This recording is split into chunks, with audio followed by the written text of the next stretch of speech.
Y'all, Netflix is minding our business. You know when they ask you on Netflix, like, yo, are you still there? You got the remote? And you be like, why you all in my business? You don't know what I'm doing over here. They in our business again. They're getting into the podcast game, but is this a bad thing? Let's talk about it. It's the latest. Now, in other news, as we shift gears, there's been a new announcement. Netflix is getting into the podcasting business. Now, you're probably like, what? Like, I hear so many people say, please defund the podcast mics. Too many people have podcast mics. And then you get this story about Netflix getting into the podcasting business because they just inked a deal with Spotify. It doesn't mean that they're going to run around giving everybody more podcasts. Spotify is already doing that. Black Effect does it better. Shout out to, gang gang. What is going to happen is major podcasts with viewership, with video, Netflix is going to come in and say, come on over here. We got a home for y'all and house the video podcast. And this is interesting to me because you guys know, and I've talked about this in several different conversations here on the podcast. When I went to Memphis to the podcast fest, the Podbox Podcast Festival in Memphis, one of the things I talked about was when I got into all of this podcasting because of the latest with LoRosa, I didn't really understand what was the big deal about audio? For me, I'm a visual person. I like to see things. I like to see people's reactions. I like to see the laugh, the upset, the cries. Like I just attach to things I can see. I like to see the coloring, all of that.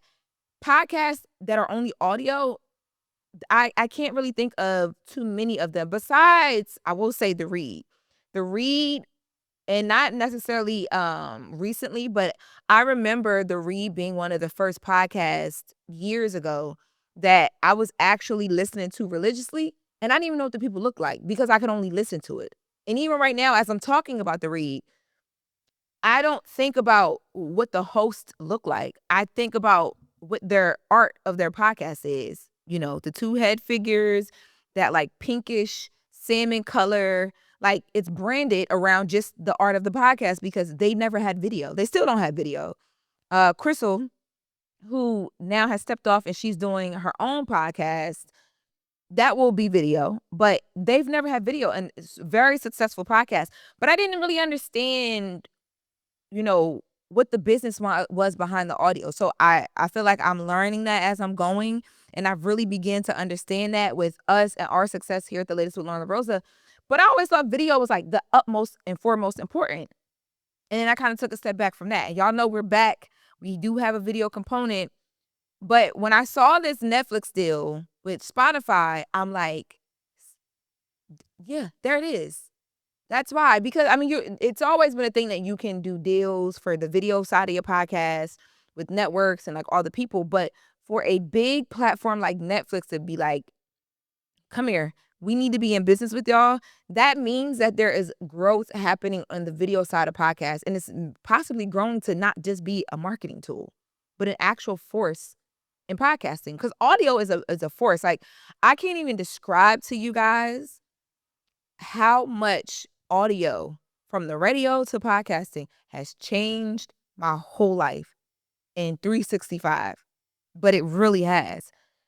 And now I'm reading this article, and Ted Sarandos, who is the co-CEO of Netflix, he gave Deadline a quote when they made this announcement. He says, as the popularity of video podcasts grow, I suspect you'll see some of them find their way to Netflix. And then they have some information here in the article that says last year, Spotify founder and CEO Daniel Ek said that the number of creators publishing video on Spotify had grown by more than 50% year on year. So with this deal, we will now see Spotify produce series from its Spotify studios in The Ringer launch on another platform. One of these shows that'll be coming on over to Netflix is the Bill Simmons podcast. Anytime you see something like this where a major platform is reevaluating their business structure and bringing something in because it's growing, that means that there's about to be such a centered focus around just that. And don't get me wrong, podcasts are the thing. Everybody's got one. There's a lot of people who only do video podcasts, right? They're not focused on the audio for a long time. that's been a big no-no to not be focused on audio. And I still think with Netflix getting in the game, that'll still be a thing. Like, I think the way that podcasts have been set up and positioned, audio is literally become like a daily part of people's lives. It's not live like radio. And I've learned that radio is that. It's a daily part of people's lives, but it's live. Like, you can turn me on and hear me while you're headed to your job, right? Podcasting is that, but it's a bit more like scheduled. You maybe get them once a week, maybe twice a month. The latest with Loren LoRosa, we are every day.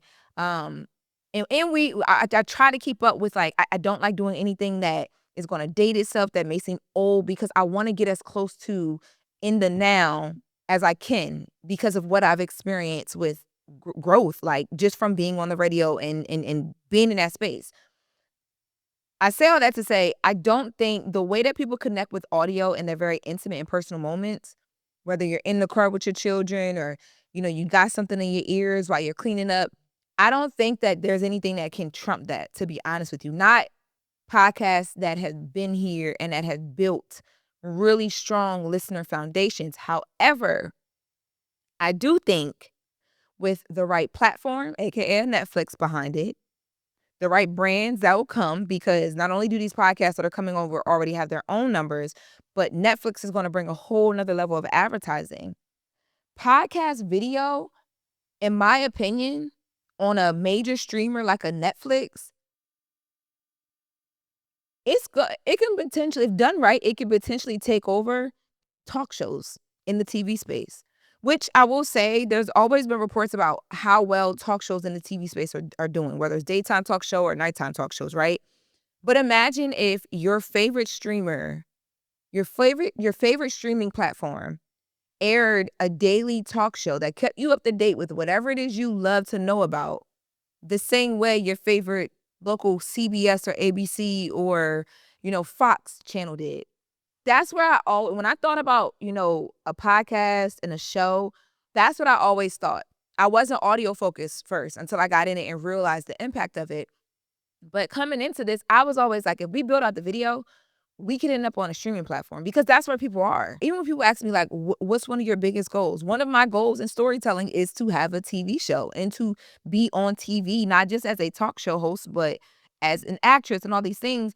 When I'm thinking about it, I'm like, it's not TV though. Not in the general and like traditional way that we think of a TV show, or if I'm acting in a TV series. It's like, it's streaming.